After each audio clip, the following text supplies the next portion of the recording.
Le quartier de Chambéry-Centre-Ville, la cession Ville de Chambéry EPFL d'une emprise déclassée place Pierre de Coubertin et demande à l'EPFL de céder un témoin immobilier place Pierre de Coubertin. Madame Beau. Par délibération du 7 novembre 2011, le Conseil municipal a adopté les modalités d'intervention de l'établissement public foncier de la Savoie sur le site de l'usine A de Vétrotech Saint-Gobain à Chambéry. La convention de portage financier relative à cette opération a été signée le 18 novembre 2011 pour une emprise foncière de 57 823 m² environ portant sur les parcelles cadastrées section B, Y numéro 7, BZ numéro 4, 177, 284, 286 et 288. Une consultation a été organisée pour choisir un acquéreur. 9 candidats se sont présentés, 4 ont été retenus pour formuler une offre et 3 ont remis leur offre. À l'issue de la négociation, le candidat ayant fait la meilleure offre au regard de la qualité du projet et des conditions d'acquisition a été retenu. Il est proposé donc de retenir le groupement formé par les sociétés Compagnie d'Architecture Nouvelle, Ardissa et Homme-Age, qui a fait une offre d'acquisition d'un montant de 3 035 000 € hors taxes, se décomposant en 2 millions d'euros hors taxes pour le lot A en vue de la construction d'une résidence senior, 1 035 000 € hors taxes pour le lot C en vue de la construction d'un projet de logement. La promesse finalagmatique de vente est jointe en annexe. Le programme de construction correspond à une résidence-service pour seniors de 96 logements et un programme de 55 logements. Le terrain d'assiette du macro-lot devant être vendu par l'EPFL au promoteur retenu à l'issue de l'appel à candidature comprend une emprise propriété de la ville de Chambéry de 361 m² située place Pierre de Coubertin, laquelle a été déclassée du domaine public routier par délibération du 21 mars 2016. La ville s'engage en outre à céder à l'EPFL ou toute autre société qui s'y substituera l'emprise du transformateur d'une surface de 14 m². Aussi, il est proposé que l'EPFL 73 ou toute autre société qui s'y substituera soit autorisée à céder l'emprise foncière de 7 387 m² environ, correspondant au projet, aux conditions proposées au groupement formé par les sociétés Compagnie d'Architecture Nouvelle, Ardissa, Homme-Age ou toute autre société qui s'y substituera. En conséquence, je vous demande, mesdames et messieurs, de bien vouloir retenir les conclusions suivantes. Décider de la vente au profit de l'EPFL ou toute autre société qui s'y substituera de l'emprise de 361 m² issue du domaine public routier situé place de Coubertin. Autoriser le maire ou son représentant à signer tout document permettant la réalisation de cette vente et notamment l'acte correspondant. Considère que la cession envisagée au profit de l'EPFL ne s'inscrit pas dans le cadre d'une activité économique, mais seulement dans le cadre d'une gestion du patrimoine privé communal. Donc cette vente n'est donc pas soumise à TVA. Inscrit la recette consécutive à la vente du budget 2016, à la vente au budget 2016 de la commune. Et enfin, demande à l'EPFL ou toute autre société qui s'y substituera de céder une emprise d'environ 7 387 m² au groupement formé par les sociétés Compagnie d'Assurance Nouvelle, Ardissa et Homme-Age ou toute autre société qui s'y substituerait. Merci. Merci. Y a-t-il des questions? Madame Laclais. Oui, merci, Monsieur le maire. Si on en reste à ce qui est délibéré, effectivement, on décide de vendre au profit de l'EPFL, somme toute, une emprise qui est assez mesurée, limitée.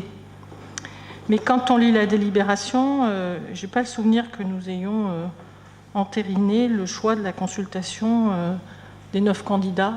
Donc voilà, je suis un petit peu surprise. Qu'est-ce que vous nous demandez précisément de faire dans cette délibération?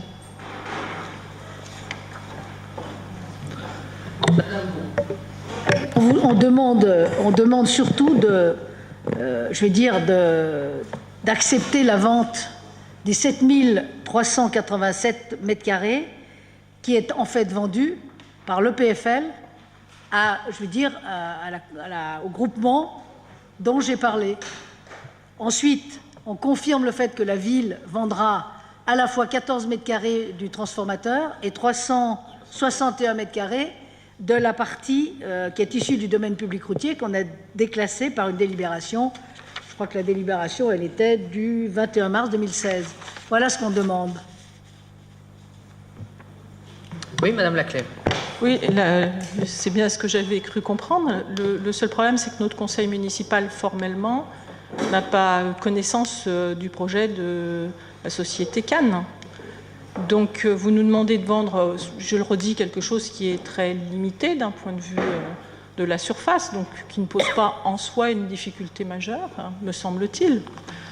Maintenant, je comprends bien que ce n'est pas la ville qui a lancé, donc néanmoins, je pense que pour que notre conseil puisse délibérer en toute sérénité, ce serait bien qu'on puisse avoir connaissance du projet qui concerne les 7000 m², si, comme c'est indiqué dans la délibération, vous avez une consultation qui a été organisée, 9 candidats qui se sont présentés, 4 ont été retenus pour formuler une offre et 3 ont remis leur offre. Alors voilà, le candidat ayant fait la meilleure offre au regard de la qualité du projet, c'est la société Cannes. Peut-être que j'ai loupé quelque chose personnellement, hein, mais je n'ai pas le sentiment que ce projet nous ait été formellement présenté au conseil municipal. Or, 7000 m² sur le projet, c'est quand même significatif. Vous avez rappelé dans votre propos liminaire, Madame la première adjointe, les caractéristiques d'ailleurs des logements. Donc ça veut dire qu'on est sur un projet qui est quand même déjà assez abouti. Et quelque part, si nous acceptons cette délibération, on peut penser qu'on accepte la totalité dont nous n'avons pas connaissance, sauf erreur de ma part. Alors, j'avais effectivement demandé que le projet soit affiché dans cette salle ce soir, puisque, comme cela a été dit, il y avait 9 candidats qui ont déposé un dossier. Il y en a 4 qui avaient été admis à concourir. Sur les 4, il y en a un qui s'est désisté, c'est le groupe Bouygues. Il restait 4 projets. Le projet du groupe Vinci, le projet du groupe Cogedim et ce projet-là. Le groupe Vinci avait une offre en particulier financière, qui posait sérieusement question. Et le groupe Cogedim n'était pas capable de nous apporter des garanties sur le fait que la résidence senior resterait bien dans le temps une résidence senior. C'est en plus sur le plan architectural le projet de la compagnie d'architecture nouvelle qui nous paraissait effectivement le plus intéressant. Donc je vous donne acte que le projet ne figure pas dans la salle ce soir. Monsieur le maire, au-delà qu'il ne figure pas dans la salle ce soir, ce qui peut être un problème de coordination comme on peut en connaître, donc c'est pas ça le fond me semble-t-il, du problème, c'est que la ville décide finalement de se dessaisir, en tout cas dans sa formation au conseil municipal. Je ne dis pas que vous n'avez pas été impliqué, que vos adjoints n'ont pas été impliqués, mais en tout cas dans sa formation au conseil municipal au profit d'un autre établissement. Je n'ai pas le souvenir formel que nous ayons donné cette autorisation à l'EPFL. Il a une autorisation de portage.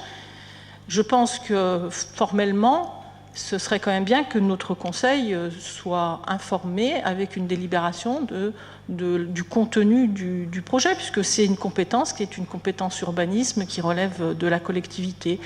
Voilà, donc au-delà du fait que nous ne l'avons pas, qui peut être un problème de coordination, je pense que c'est plus que simplement de poser des panneaux, ce serait que quelque part la collectivité, puisque nous ne sommes pas de fait dans le jury, ce qui peut être un choix pour ce qui concerne l'opposition, c'est peut-être votre choix, ou c'est peut-être le choix de l'EPFL, ou c'est peut-être les procédures qui veulent cela, mais de fait, c'est nouveau, puisque jusqu'à présent, c'est toujours ou la Société d'économie mixte de la ville, ou l'OPAC dans lesquels les élus siègent, ou le conseil municipal qui a eu à se prononcer sur des opérations d'urbanisme. Et quand on les donnait en convention de maîtrise d'œuvres ou d'ouvrages à l'OPAC et à la SAIEM, nous avons toujours eu le conseil municipal qui a été informé, puisque c'était dans le cadre d'une convention.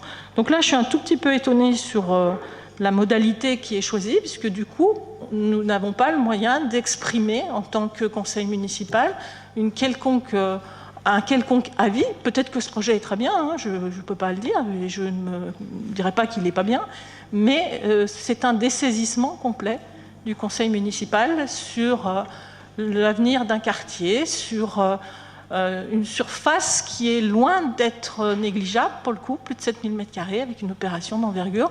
Donc vous comprendrez bien que ce n'est pas la surface là qui est en cause, mais c'est la totalité de la méthode qui est choisie que nous ne saurions évidemment cautionner par cette délibération. Je vous rappelle que le conseil municipal a été amené à délibérer pour lancer la procédure. Voilà. Mais le projet proprement dit fera l'objet d'une délibération du conseil municipal, puisque c'est un jury, donc il y aura une délibération formelle qui sera présentée au mois de septembre. Y a-t-il des oppositions? 10 oppositions, des abstentions? Je n'en vois pas, le rapport est adopté.